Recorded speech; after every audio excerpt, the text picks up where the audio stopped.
నమస్కారం. ఐటీవీ వార్తలకు స్వాగతం. ముందుగా వార్తల్లోని ముఖ్యాంశాలు. జగన్పై దుష్ప్రచారం చేస్తున్నారన్న కారుమూరి వ్యాఖ్య, చంద్రబాబు అబద్దాలు బయటపడుతున్నాయన్న ఆరోపణ, లడ్డూ అంశంలో వైఖరిపై విమర్శలు, అసత్య ప్రచారం మానుకోవాలన్న మాజీ మంత్రి. 80% మున్సిపాలిటీలు కాంగ్రెస్ సొంతమన్న గౌడ్. నిజామాబాద్ లో విద్వేషాల మధ్య 6 సీట్లు గెలుపు.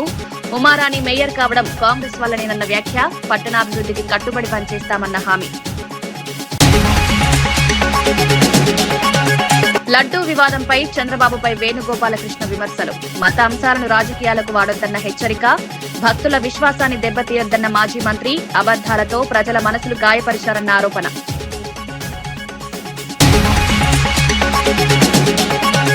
వచ్చే వారంలో ఇజ్రాయెల్ పర్యటనకు ప్రధాని మోదీ. రక్షణ, ఏఐ రంగాల్లో సహకారం బలోపేతమే లక్ష్యం. మూడోసారి ప్రధాని అయిన తర్వాత తొలి పర్యటన, మధ్యప్రాచ్య సంబంధాలకు కీలకంగా మారనున్న టూర్. ఉండవల్లిలో వ్యవసాయ క్షేత్రం సందర్శించిన బిల్ గేట్స్. ఏఐ ఆధారిత సాగు విధానాలపై ఆసక్తి చూపిన గేట్స్, డ్రోన్లతో పంటల పరిశీలన స్వయంగా చేసిన సందర్శన, రైతులతో ముఖాముఖి చర్చించి ప్రశంసలు తెలిపిన గేట్స్. నంద్యాల జిల్లా డోన్ ఎమ్మెల్యే కోట్ల సూర్యప్రకాష్ రెడ్డి వైసీపీ తీరుపై తీవ్ర ఆగ్రహం వ్యక్తం చేశారు. సీఎం చంద్రబాబు ఎమ్మిగనూరు పర్యటన నుంచి ప్రజల దృష్టి మరల్చడానికే రాయలసీమ ఎత్తిపోతల పథకం పేరుతో హంగామా చేస్తున్నారని విమర్శించారు. ప్రాజెక్టులపై నిజమైన ప్రేమ ఉంటే అసెంబ్లీ నుంచి ఎందుకు పారిపోయారో ప్రజలకు సమాధానం చెప్పాలని డిమాండ్ చేశారు. టీవీలు, పత్రికల్లో కనిపించడం కోసమే ఈ రాజకీయ డ్రామాలు చేస్తున్నారని ఆరోపించారు. దమ్ముంటే అసెంబ్లీలో చర్చకు రావాలని సవాల్ విసిరారు. ప్రజలను తప్పుదవ పట్టించే ప్రయత్నాలు ఎంతకాలం సాగవని హెచ్చరించారు. అభివృద్ధి అంశాలపై బహిరంగ చర్చకు సిద్దమని స్పష్టం చేశారు. మాటల్లో నిలబెట్టుకుని మాకు ఎన్ని కష్టాలున్నా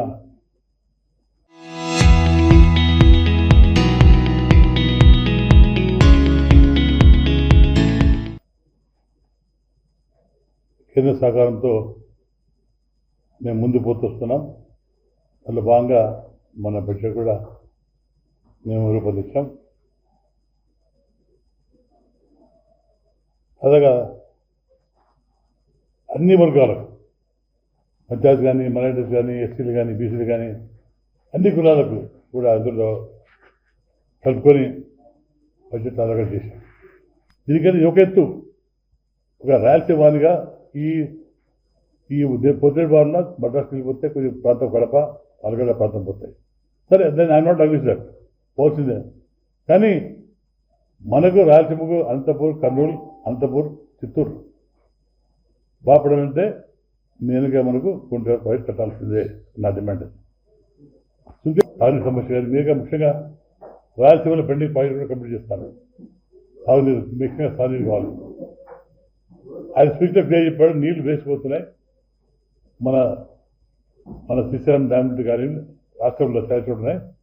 మన ప్రాంతంలో శ్రీశైలం డ్యామ్ చాలా దైవం దృష్టి పెట్టుకొని ఎన్నో కార్యక్రమం చేపడతారు. ఇది చాలా మంచి బడ్జెట్, అంతా కూడా సంతోషపడతారు.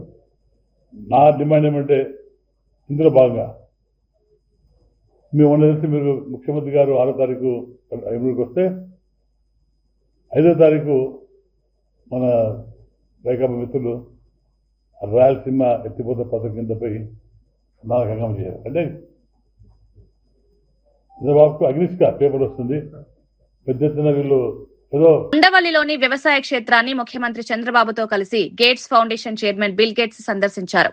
ప్రకృతి సాగు ఉత్పత్తులను పరిశీలించిన గేట్స్ కు అధికారులు రాష్ట్రంలో అవలంబిస్తున్న ఏఐ ఆధారిత సాంకేతికత విధానాలను వివరించారు. డ్రోన్ల సహాయంతో పంటల్లో చీడపీడలు నివారిస్తున్న విధానాన్ని పొలంలోకి వెళ్లి స్వయంగా పరిశీలించారు. అనంతరం రైతులతో ముఖాముఖి చర్చించి వారి అనుభవాలను అడిగి తెలుసుకున్నారు. మహిళా రైతులు స్థానిక వంటకాలతో అతిథులను ఆత్మీయంగా స్వాగతించారు. వ్యవసాయ రంగంలో సాంకేతిక వినియోగంపై గేట్స్ ప్రశంసలు వ్యక్తం చేసినట్లు సమాచారం.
మాజీ మంత్రి జీవన్ రెడ్డి కాంగ్రెస్ పార్టీలో కొనసాగడంపై ఆలోచిస్తున్నట్లు వెల్లడించారు. ఇంకెంతకాలం అవమానాలు భరించాలంటూ ఆవేదన వ్యక్తం చేశారు.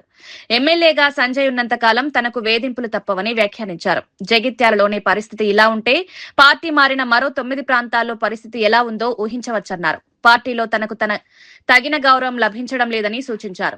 భవిష్యత్ నిర్ణయంపై త్వరలో స్పష్టతనిస్తానని తెలిపారు. ఈ వ్యాఖ్యలు స్థానిక రాజకీయాల్లో చర్చనీయాంశంగా మారాయి. పార్టీలో కొనసాగు, ఎందుకంటే ఇవాళ ఆయన ఊరు వచ్చి మా మీద ఆధిపత్యం చెలాయిస్తా అని చెప్పని మా కాంగ్రెస్ పార్టీ మీద ఆధిపత్యం చెలాయిస్తే, మా కార్యకర్త మీద అజమాయి చెలాయిస్తే, మా హక్కులో కాజేస్తే కాంగ్రెస్ కార్యకర్తల యొక్క హక్కులను కాపాడలేక ఏం చేయాలి నేను? Please guide me, please guide మీ.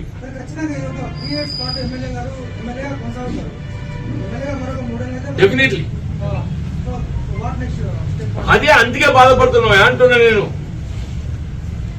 ఇప్పుడు ఈ శోభ ఇది ముగింపు కాదు అంటున్నా నేను. ఇట్లా ఈ విధమైన ఈ వేధింపులు ఈ వేధింపులు సహిస్తూ ఎంతగా కొనసాగగలుగుతామా? నాకు నేను ఏదైతుందో, నా మనోవేదన ఏదైతుందో ఎక్స్ప్లెయిన్ చేస్తా. కెన్ ఐ కంటిన్యూ ఈ వేధింపులు భరించగలుగుతానా? ఎంతకాలం భరించగలుగుతా? దీని పరిష్కారం ఏంటి అని నాకు నేను ఊహించలేకపోతున్నాను. నాకు నేను ఊహించుకోలేకపోతున్నా బాబు అంటున్నాను. ఎమ్మిగనూరు ఎమ్మెల్యే బీవీ జయనాగేశ్వర్ రెడ్డి జగన్ పై తీవ్ర వ్యాఖ్యలు చేశారు. పెన్షన్ ను 3,000 రూపాయలకు పెంచడానికి 5 ఏళ్లు తీసుకున్నారని విమర్శించారు. 4,000 రూపాయలను నేరుగా ఇంటికే పంపిస్తున్న చంద్రబాబే అసలైన మొనగాడన్నారు. రాయలసీమ ప్రాజెక్టులకు నిధులు కేటాయించిన ఘనత కూటమి ప్రభుత్వానిదేనని పేర్కొన్నారు. 151 సీట్ల నుంచి 11కు పడిపోయినా వైసీపీకి బుద్ధి రాలేదని మండిపడ్డారు. బడ్జెట్ పై వైసీపీ చేస్తున్న విమర్శలు వాస్తవాలకు దూరమని వ్యాఖ్యానించారు. ప్రజలు అభివృద్ధిని గమనిస్తున్నారని తెలిపారు. మరి ఈ రెండిట్లో పోల్చుకుంటే రైతులకు సంబంధించిన బడ్జెట్ లో మోసపు మాటలు చెప్పి మోసపు కథలు పడిన వాళ్ళు ఎవరనేది ప్రజలకు అర్థం కాదా? నేను అడిగిన దానికి ముందు సమాధానం చెప్పాలా? గతంలో వ్యవసాయానికి సంబంధించినటువంటి మీరు చెప్పిన మాటలు మేము చేసింది ఈరోజు కార్యరూపకంగా చేసి పత్తి కొనుగోలు గాని, అదే రకంగా ఇక్కడ ఉన్నటువంటి ఏదైతే ఉల్లి గాని నష్టపోయిన రైతులందరికీ కోట్ల రూపాయలు ఇచ్చి 300 పెట్టి 1,200 ఖర్చు పెట్టిన వాడు మొగోడా? లేకపోతే ఏదైతే 880 కోట్ల రూపాయలు 5 ఏళ్లకు మీరు ధరల స్థిరీకరణ చేస్తామని చెప్పి మాయ మాటలతో మోసం చేసిన వారు మీరా? ఎవరు మోసం అనేది ముందు సమాధానం చెప్పాలి. ఈడ చేసిన వాళ్ళు చెయ్యని వాళ్ళు ఏ రకంగా ఉందనేది స్పష్టంగా అర్థం కాదు. మీ మాయ మాటలతోటి ఈరోజు బడ్జెట్ ఏదో గారడి. ఇది నెంబర్ 1. నెంబర్ 2, 250 పెన్షన్ పెంచడానికి 5 సంవత్సరాలు సమయం తీసుకొని దాంట్లో 1 సంవత్సరం ఎగ్గొట్టి 3,000 వేయడానికి 30 పల్టీలు కొట్టిన నువ్వా? లేకపోతే ఒక మాట చెప్పిన తర్వాత 4,000, 10,000, 15,000 నెల బటన్ నొక్కడమే కాకుండా ఇంటికొచ్చి పెన్షన్ ఇచ్చి నిద్ర లేపి ప్రతి ఒక్కరి దగ్గరికి పోతున్నటువంటి మగాడు ముఖ్యమంత్రి నారా చంద్రబాబు నాయుడు గారు దమ్మున్న ప్రభుత్వం కాదా? ఎవరు మోసపోరు? మరి ఈరోజు నీ దయ వల్ల పరిస్థితి ఎట్లా ఉందంటే, ఎక్కడైతే హౌస్ మ్యాపింగ్ అని పెట్టి గతంలో ముఖ్యమంత్రిగా చంద్రబాబు నాయుడు గారు ఉన్నప్పుడు ప్రతి పెన్షన్ కూడా అవ్వకు, తాతకు, వికలాంగుడుకు, ఆరామగా కాని వాడి ట్రాన్స్జెండర్లకు, ఒంటరి మహిళలకు కూడా పెన్షన్లు ఇచ్చేవాళ్ళం. నీ దయ వల్ల నువ్వు వచ్చిన తర్వాత మొత్తం ఇంటికి ఒకే పెన్షన్ చేసి సర్వనాశనం చేసి ఒక్క పెన్షన్ వేయకుండా పెంచుతూనే పోతానని చెయ్యెత్తి 5 ఏళ్ళు నువ్వు పెంచింది ఎంత? నువ్వు ఇచ్చింది ఎంత? మోసపూరితం నీదా, వైసీపీ పార్టీదా, లేకపోతే రాష్ట్ర బడ్జెట్ 5 కోట్ల మంది ప్రజల ఆకాంక్షలకు అద్దం పడుతోందని కదిరి ఎమ్మెల్యే కందికుంట వెంకట ప్రసాద్ అన్నారు. వికసిత్ 2047 లక్ష్యంగా అన్ని వర్గాల అభ్యున్నతికి ప్రాధాన్యమిచ్చిన బడ్జెట్ అని కొనియాడారు. ముఖ్యంగా సాగు రంగానికి 13,000 కోట్లు, బీసీ సంక్షేమానికి 50,000 కోట్లు కేటాయించడం శుభపరిణామమన్నారు. ఇది అంకెల గారడీ కాదని అభివృద్ధి సంక్షేమమే ప్రధాన ధ్యేయమని స్పష్టం చేశారు. వాస్తవాలు తెలుసుకోకుండా మాట్లాడుతున్న జగన్ బహిరంగ చర్చకు సిద్ధమా అని సవాల్ విసిరారు. ఈ బడ్జెట్ రాష్ట్ర అభివృద్ధికి మార్గదర్శకం అవుతుందని తెలిపారు. అర్థమయ్యే విధంగానే ఉంది ఈ డాక్యుమెంట్, విజన్ డాక్యుమెంట్స్ కూడా. ఈ విజన్ డాక్యుమెంట్ చూస్తే ఏదైతే ప్రధానమంత్రి నరేంద్ర మోడీ గారి ఆలోచన 2047 వికసిత్ భారత్ దిశగా అడుగులేయాలనే ఆలోచనతో కేంద్ర బడ్జెట్ రూపొందిస్తూ ఉంటే రాష్ట్ర ప్రభుత్వం ప్రవేశపెట్టినటువంటి బడ్జెట్ కూడా అందుకు అనుగుణంగానే వికసిత ఆంధ్రప్రదేశ్ 2047 విజన్ డాక్యుమెంట్ రూపకల్పన జరిగిన విధంగానే కనపడుతుంది. ఇది కేవలం ఒక బడ్జెట్ మాత్రమే కాదు, 5 కోట్ల ప్రజల అభిష్టం, వారి ఆలోచన, వాళ్ళ అవసరాలకు తగ్గట్టుగానే బడ్జెట్ రూపకల్పన జరిగిందని ప్రజలందరికీ కూడా సవినయంగా తెలియజేస్తాను. ఈ రోజున 3,32,205 కోట్ల రూపాయలతో ప్రవేశపెట్టినటువంటి బడ్జెటు ప్రైమరీ సెక్టర్ వ్యవసాయ రంగం అయితే కావచ్చు, అంతే స్థాయిలో సంక్షేమం అయితే కావచ్చు, బడుగు బలహీన వర్గాల వారి అభివృద్ధికి కానీ సంక్షేమానికి కావచ్చు, మైనారిటీల సంక్షేమానికి కావచ్చు, అభివృద్ధికి కావచ్చు, పెద్ద ఎత్తున రాష్ట్రంలో రోడ్ల రూపకల్పనకు కావచ్చు నిధులు కేటాయించినటువంటి పరిస్థితులు అన్ని రంగాల వారిని ఆలోచన చేసి అన్ని రంగాల్లో అభివృద్ధి సాధించడమే కాదు, సంక్షేమం కూడా అమలు చేయాలనే కూటమి ప్రభుత్వం ఆశలకు సూపర్ 6ని మరింత విజయవంతం చేయాలనే ఆలోచనతోనే బడ్జెట్ రూపకల్పన జరిగిందని చెప్పేసి కూడా ఈ సందర్భంగా ప్రజలందరికీ కూడా తెలియజేస్తాను. వరకు 20 లక్షల నుండి 45 లక్షల రూపాయల వరకు ఉచిత బీమా కవరేజు కల్పిస్తూ గ్రూప్ పర్సనల్ యాక్సిడెంట్ ఇన్సూరెన్స్ పథకాన్ని కూడా ప్రారంభించినటువంటి పరిస్థితులు పోలీస్ శాఖ. టీటీడీలో తెలంగాణ భవన్ నిర్మాణానికి స్థలం కోరామని మంత్రి తుమ్మల నాగేశ్వరరావు తెలిపారు. సత్తుపల్లి నుంచి కొవ్వూరు వరకు అమరావతి రైల్వే లైన్ పనులపై కూడా చర్చించామన్నారు. సీఎం చంద్రబాబు సానుకూలంగా స్పందించి అంశాలను పరిశీలిస్తామని భరోసా ఇచ్చారని వెల్లడించారు. తెలంగాణ భక్తులకు సౌకర్యాలు మెరుగుపరిచేందుకు భవన్ అవసరమని పేర్కొన్నారు. అభివృద్ధి ప్రాజెక్టులపై సమన్వయంతో ముందుకు సాగుతామని తెలిపారు. త్వరలోనే సంబంధిత ప్రక్రియలు ప్రారంభమవుతాయని ఆశాభావం వ్యక్తం చేశారు. యాక్సెప్ట్ చేశారు విభజన చట్ట ప్రకారంగా. కేవలం భద్రాచలం పట్టణం నుంచి మళ్ళీ తెలంగాణ రాష్ట్రానికి పోవాలంటే 5 గ్రామాల గుండా వెళ్లాల్సి వస్తుంది. 5 గ్రామాలు కూడా తెలంగాణలో కలపాలని చెప్పి రిక్వెస్ట్ చేశాం. ముఖ్యమంత్రి అయిన మొదట్లో కూడా చెప్పాము, డిస్కషన్స్లో వాటిని కూడా ఆలోచిస్తామని చెప్పారు. అదేవిధంగా తిరుమల తిరుపతిలో తెలంగాణ భవన నిర్మాణం కోసం స్థలం అడిగాం, అది కూడా సానుభూతితోటి పరిశీలిస్తామని చెప్పడం జరిగింది. రెండోది రైల్వే లైన్లకు సంబంధించి సత్తుపల్లి వరకు ఇప్పుడు రైల్వే లైన్లు అందుబాటులో ఉన్నాయి. దాన్ని కొండపల్లికి కానీ కొవ్వూరుకి కానీ మార్చుకోవాలంటే ఎక్కువ భూభాగం ఆంధ్రప్రదేశ్లోనే ఉంది. మా రాష్ట్రంలో నుంచి 10 కిలోమీటర్లు దాటితే తిరువూరు నుంచి కొండపల్లికి 50 కిలోమీటర్లోనే రైల్వే లైన్ కొండపల్లి కనెక్టివిటీ అవుతుంది. అప్పుడు బొగ్గు రవాణాకు కావచ్చు, వేరే రకమైనటువంటి రైల్వే ఉపయోగాలకి అమరావతికి అనుసంధానం అవుతుంది.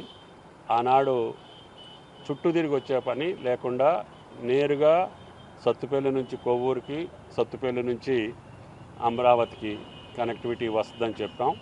అది కేంద్ర ప్రభుత్వంతో మీరు సంప్రదించి ఆ 2 పనులు చేస్తే సింగరేణితోటి పాటు భద్రాద్రితో పాటు తెలంగాణ రాష్ట్రానికి అటు ఛత్తీస్గఢ్, జగదల్పూర్, మధ్యప్రదేశ్కి కూడా రైల్వే కనెక్టివిటీ వస్తుందని చెప్పి రిక్వెస్ట్ చేయడం జరిగింది. అదేవిధంగా 2 నేషనల్ హైవేలు ముఖ్యంగా పెండింగ్లో ఉన్నాయి. జగ్గయ్యపేట నుంచి కొత్తగూడెం వైరా తల్లాడ మీదుగా అది పెండింగ్లో ఉంది. ఎక్కువ భూభాగం ఆంధ్రాలో ఉంది. అదేవిధంగా ఏలూరు నుంచి కొత్తగూడెనికి ఆ జాతీయ రహదారి 2 అయితే భద్రాద్రి పుణ్యక్షేత్రానికి ఆంధ్రప్రదేశ్కి అనుసంధానం అవుతుంది.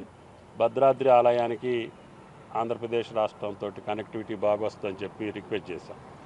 అదేవిధంగా అశ్వారావుపేట మండలంలో ఉమ్మడి ఇరిగేషన్ ప్రాజెక్ట్ ఒకటి ఉంది, పెదవాగు ప్రాజెక్ట్ అనేది. అది 16,000 ఎకరాలకు సంబంధించినటువంటి ప్రాజెక్టు.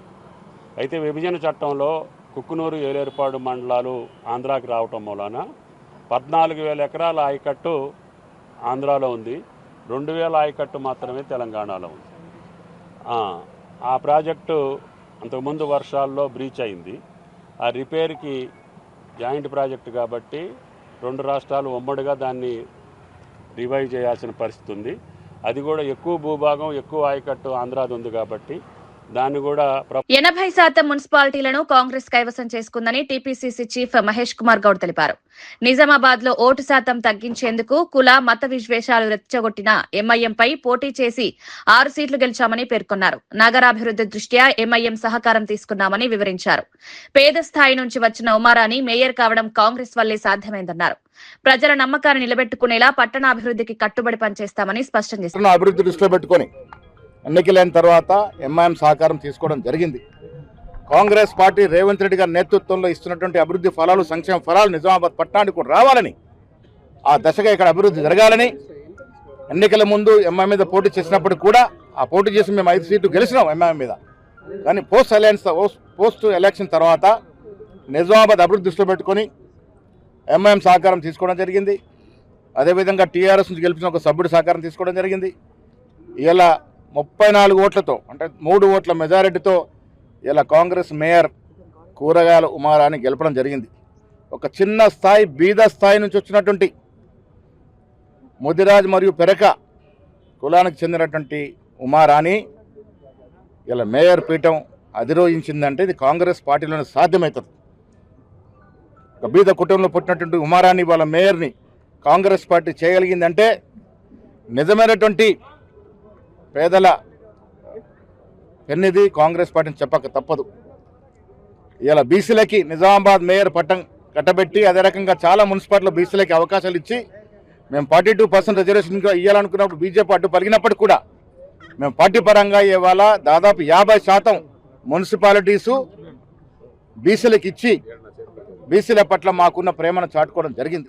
వచ్చే వారంలో ప్రధాని నరేంద్ర మోదీ ఇజ్రాయెల్ పర్యటనకు వెళ్లనున్నట్లు సమాచారం. రక్షణ, ఉగ్రవాద నిరోధక చర్యలు, కృత్రిమ మేధస్సు వంటి ఆధునిక సాంకేతిక రంగాల్లో ద్వైపాక్షిక సహకారాన్ని మరింత బలోపేతం చేయాలనే లక్ష్యంతో ఈ పర్యటన చేపడుతున్నారు. మోదీ 3వ ప్రధాని అయిన తర్వాత ఇజ్రాయెల్ కు వెళ్లడం ఇదే తొలిసారి కావడం విశేషం. ఇజ్రాయెల్ ప్రధాని బెంజమిన్ నెతన్యాహు ఆహ్వానం మేరకు ఫిబ్రవరి 24, 25 తేదీల్లో పర్యటన ఉండే అవకాశం ఉందని అధికార వర్గాలు సూచిస్తున్నాయి. రక్షణ రంగంలో సంయుక్త ప్రాజెక్టులు, సాంకేతికత మార్పిడి అంశాలు చర్చకు వచ్చే అవకాశం ఉంది.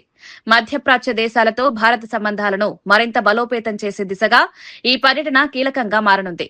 జగన్ పై జరుగుతున్నదంతా దుష్ప్రచారమేనని మాజీ మంత్రి కారుమూరి నాగేశ్వరరావు అన్నారు. చంద్రబాబు చెప్పిన అబద్దాలు ఒక్కొక్కటిగా బయటపడుతున్నాయని వ్యాఖ్యానించారు. జగన్ ప్రభుత్వ కాలంలో అప్పులపై, ల్యాండ్ టైటిలింగ్ యాక్ట్ పై, ఇప్పుడు లడ్డు అంశంపై అప్పట్లో ఒకలా ఇప్పుడు మరోలా మాట్లాడుతున్న విషయాలను ప్రజలు సోషల్ మీడియాలో పక్కపక్కనే చూస్తున్నారని తెలిపారు. వాస్తవాలను వక్రీకరించి ప్రజలను తప్పుదోవ పట్టించే ప్రయత్నాలు జరుగుతున్నాయని ఆరోపించారు. ప్రజలు నిజానిజాలు గ్రహిస్తున్నారని చెప్పారు. రాజకీయ లాభం కోసం అసత్య ప్రచారం చేయడం తగదని విమర్శించారు. నిజం చివరికి బయటపడుతుందని స్పష్టం చేశారు. జరిగింది ఒక ఆడ గొంతుకు మాట్లాడవలసిన పలుకులు కాదవి. అలాంటి మాట్లాడినా ఒకటి చేయి నరికేస్తానన్నా, మరి లా లా లా లా రకరకాల మాట్లాడినా ఎవరైనా ఉప్పు కారం తినేవాళ్ళు మాట్లాడారు. కానీ నేను విన్న దాన్ని బట్టి ప్రకారం వాళ్ళు ఎవరైతే అన్నారో వాళ్ళని తిట్టడం జరిగింది. చంద్రబాబు నాయుడు గారు కావాలంటే రమ్మనండి అన్నాడు, కానీ ఆయన తిట్టినట్టు కాదు. కానీ ఆయన వచ్చి నేను ఒక ఆవేశంలో నన్ను అందరూ రెచ్చగొట్టారు కాబట్టి, నన్ను అందరూ తిట్టారు కాబట్టి నేను వాళ్ళు మాట్లాడారు. ఒకవేళ ఈ రకంగా ఆయన మాట్లాడుంటే నేను విడ్రా అవుతున్నానని చెప్పిన తర్వాత కూడా పార్టీ రాంబాబు గారి మీద, ఇంటి మీద, ఆఫీస్ మీద ఆటవికంగా, అరాచకంగా, దుర్మార్గంగా ఇటువంటి పరిణామాలు నేను గతంలో ఎప్పుడూ చూడలేదు. ఆ రకంగా విధ్వంసాన్ని సృష్టించి మరి పెట్రోల్ బాంబులు వేసి ఇల్లుని తగలబెట్టే కార్యక్రమం, మీరు ఏ రకమైన పరిపాలన చేస్తున్నారు? ఏ రకంగా దీన్ని తీసుకెళ్లాలనుకుంటున్నారు? ఈ రాష్ట్ర ప్రజలు మీకు ఏమని ఇచ్చారు? మీకు ఈవీఎంలు ఇచ్చారో, ప్రజలు ఇచ్చారు. మీరు చేసి, ఇది ప్రజాస్వామ్య దేశం, ప్రజలకు అనుగుణంగా మీరు చేయాలి. ఇది మీరు రాచరికం కాదు. మీరు ఆర్డర్ వేస్తే ఆర్డరు, మేము ఎంతకైనా అమ్మేస్తాం, రూపాయలు పావలాకి ఇస్తాం, ఊరికినే ఇస్తామంటే ఇది ప్రజాస్వామ్య దేశం. ఈ ప్రజాస్వామ్య దేశంలో ప్రజలకు అనుగుణంగా మరి ల్యాండ్ ఆర్డర్ను కాపాడుకుంటూ, ప్రజలను కాపాడుకుంటూ మరి ఈవేళ ప్రతిపక్షం మాట్లాడతారు. మీరు మాట్లాడలేదు అబద్ధాలు. 3,32,00,000 కోట్లు అప్పు చేస్తే జగన్మోహన్ రెడ్డి గారు 14 లక్షల కోట్లన్న ఈ చంద్రబాబు నాయుడు గారు అబద్ధం కాదా అది? మీరు ఎన్ని రకాల బురద చిమ్మారు, ఎన్ని రకాల అల్లరి చేశారు. ల్యాండ్ టైటిలింగ్ యాక్ట్ మీ ఇష్టానుసారంగా జగన్మోహన్ రెడ్డి గారి మీద రుద్దేసి మళ్ళీ అదే కొనసాగిస్తున్నారే. ఇవాళ మీరు ఎన్ని అబద్ధాలు చెప్పారు. ఇవాళ పీపీపీలో పెట్టేశానన్నారు 18 ఏళ్ల అమ్మాయికి 1500 రూపాయలు. ఇది అబద్ధాలు కాదా? మీరు 3000 రూపాయలు లేకపోతే 20 లక్షల ఉద్యోగాలు ఇస్తున్నారు. ఇది అబద్ధాలు కాదా? దానికి మరి ఏంటి? దానికి మీ సమాధానం ఏంటి అని అడుగుతున్నాను నేను. మీరు చేసే అన్ని అబద్ధాలు, మీరు చేసే అన్ని అరాచకాలు, మీరు చేసే అన్ని లా అండ్ ఆర్డర్ లేకుండా చేస్తున్నారు. మీరు గెలిచిన కాడి నుంచి రెడ్ బుక్ సిద్ధాంతం తీసుకొచ్చి ఎంత అరాచకం సృష్టిస్తున్నారు మీరు. ఏదైనా మా అసెంబ్లీలో చూసాం, నా వెనకాలే ఆయన బెంచ్లోనే ఉన్నారు ఆయన. కానీ ఆయన ఎప్పుడైనా లేచి మధ్యర్థం చేశారు కానీ మరి ఇంకో రకమైన బురదేసే కార్యక్రమం చేయలేదు ఆయన. మా అమ్మగారిని తిట్టారన్నాం కానీ ఆయన ఎప్పుడు కూడా అసెంబ్లీలో మీ చంద్రబాబు నాయుడు గారి భార్య గురించి మాట్లాడలేదు. మాట్లాడిన వాళ్ళు వేరే ఉండొచ్చు. కూటమి ప్రభుత్వం భక్తులను బాధించడానికే వచ్చిందా అనిపిస్తోందని మాజీ మంత్రి చెల్లుబోయిన వేణుగోపాలకృష్ణ విమర్శించారు. చంద్రబాబు రాజకీయంగా ఒక్కో ఎన్నికలో ఒక్కో విధానాన్ని అనుసరిస్తారని వ్యాఖ్యానించారు. లడ్డూ అపవిత్రమనే అబద్దంతో కోట్లాది భక్తుల మనసులు గాయపరిచారని ఆరోపించారు. రాజకీయ లాభం కోసం మతపరమైన అంశాలను ఉపయోగించారని మండిపడ్డారు. అయితే శ్రీవారు నిజాన్ని బయటపెట్టారని పేర్కొన్నారు. భక్తుల విశ్వాసాన్ని దెబ్బతీయొద్దని హెచ్చరించారు. రాజకీయ ప్రయోజనాల కోసం దేవాలయాలను వాడుకోవడం తగదన్నారు. రాజకీయాల్లో ఆయన రాజకీయ ప్రస్థానం అంతా కూడా ఒక్కొక్క ఎన్నికలకి ఒక్కొక్క విధానాన్ని ఆయన పాటిస్తారు. కొన్ని సందర్భాల్లో కులాలను తీసుకొచ్చారు, కొన్ని సందర్భాల్లో ప్రాంతాలను తీసుకొచ్చారు. ఇవాళ మతపరమైన అంశాలుగా చిత్రీకరించడం ద్వారా తాను ప్రయోజనం పొందాలని ఒక ఆశ. ఆయనకు తోడు పవన్ కళ్యాణ్ గారు, వారి కుమారుడు లోకేష్ గారు. స్పష్టంగా నిన్న పిఠాపురంలో శివరాత్రి సందర్భంగా, మహాశివరాత్రి సందర్భంగా ఏదైతే తిరుపతి లడ్డు కల్తీపై కూటమి పార్టీ చేసినటువంటి ప్రచారం, ఇది ఒకసారి గమనించినట్లయితే భక్తుల విశ్వాసాల మీద కూటమి ఏ విధమైన భావనతో ఉంది. జరిగినటువంటి పోస్టర్ ప్రదర్శన ఉందో, గతంలో ఒకసారి గుంటూరులో ఒక పోస్టర్ వేశారు. దాని దగ్గరే అంబటి రాంబాబు గారు ప్రశ్నించినందుకు ప్రజాస్వామ్యంలో ఎప్పుడూ వినని కనని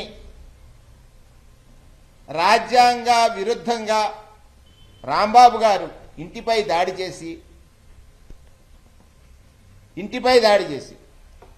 ఆయన తిట్టాడు గనక సెంట్రల్ జైలుకు పంపుతారని, తిడితే జైలు, కొడితే బెయిలు.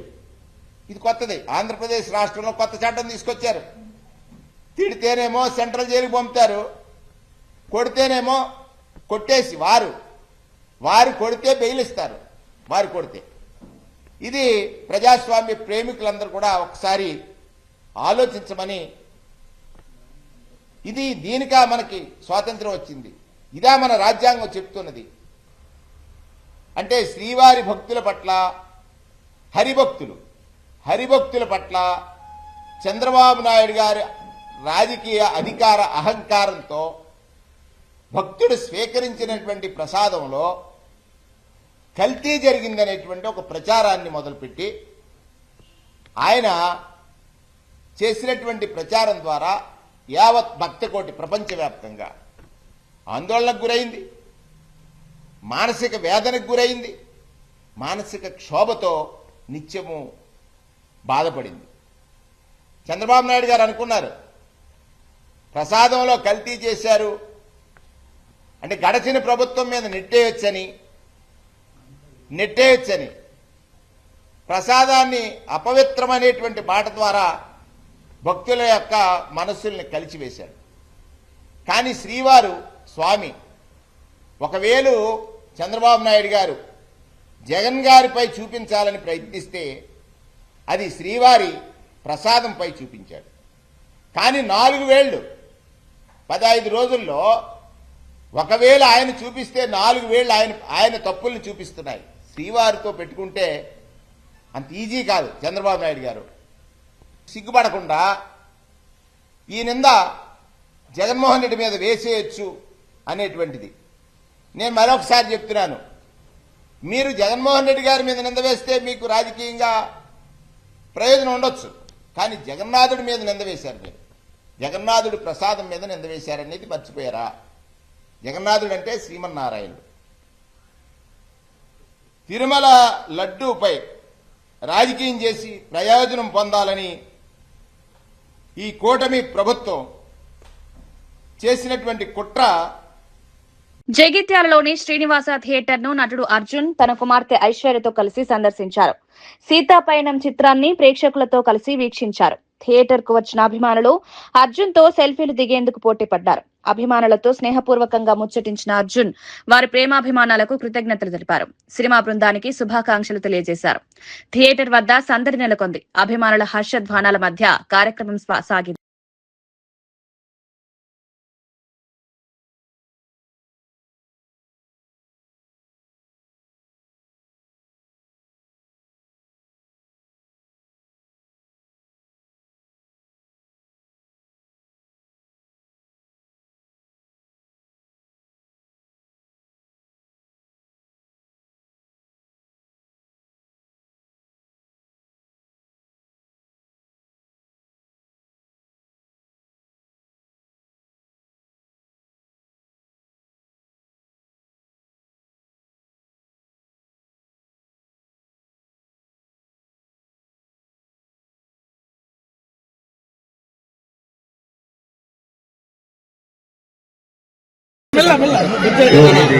ఎవరు అందరికీ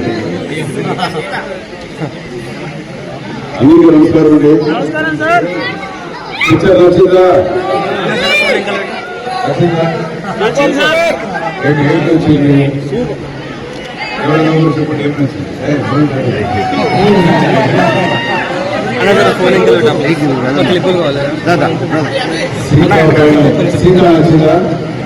సార్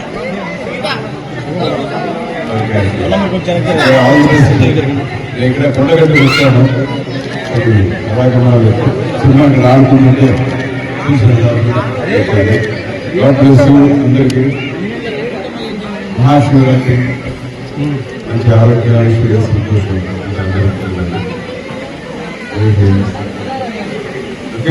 వార్తలు ముగించే ముందు ముఖ్యాంశాలు మరోసారి. జగన్ పై దుష్ప్రచారం చేస్తున్నారన్న కారుమూరి వ్యాఖ్య. చంద్రబాబు అబద్దాలు బయటపడుతున్నాయన్న ఆరోపణ. లడ్డూ అంశంలో వైఖరిపై విమర్శలు. అసత్య ప్రచారం మానుకోవాలన్న మాజీ మంత్రి. 80% మున్సిపాలిటీలు కాంగ్రెస్ సొంతమన్న గౌడ్. నిజామాబాద్ లో విద్వేషాల మధ్య 6 సీట్లు గెలుపు. ఉమారాణి మేయర్ కావడం కాంగ్రెస్ వల్లనేనన్న వ్యాఖ్య. పట్టణాభివృద్ధికి కట్టుబడి పనిచేస్తామన్న హామీ. లడ్డూ వివాదంపై చంద్రబాబుపై వేణుగోపాలకృష్ణ విమర్శలు. మత అంశాలను రాజకీయాలకు వాడొద్దన్న హెచ్చరిక. భక్తుల విశ్వాసాన్ని దెబ్బతీయొద్దన్న మాజీ మంత్రి. అబద్దాలతో ప్రజల మనసులు గాయపరిచారన్న ఆరోపణ.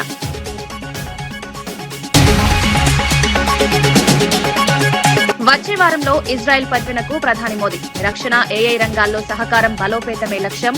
మూడోసారి ప్రధాని అయిన తర్వాత తొలి పర్యటన. మధ్యప్రాచ్య సంబంధాలకు కీలకంగా మారనున్న టూర్. ఉండవల్లిలో వ్యవసాయ క్షేత్రం సందర్శించిన బిల్ గేట్స్. ఏఐ ఆధారిత సాగు విధానాలపై ఆసక్తి చూపిన గేట్స్. డ్రోన్లతో పంటల పరిశీలన స్వయంగా చేసిన సందర్శన. రైతులతో ముఖాముఖి చర్చించి ప్రశంసలు తెలిపిన గేట్స్. ఇవి ఈనాటి వార్తా విశేషాలు. మరో బులెటిన్లో మళ్ళీ కలుద్దాం. నమస్కారం.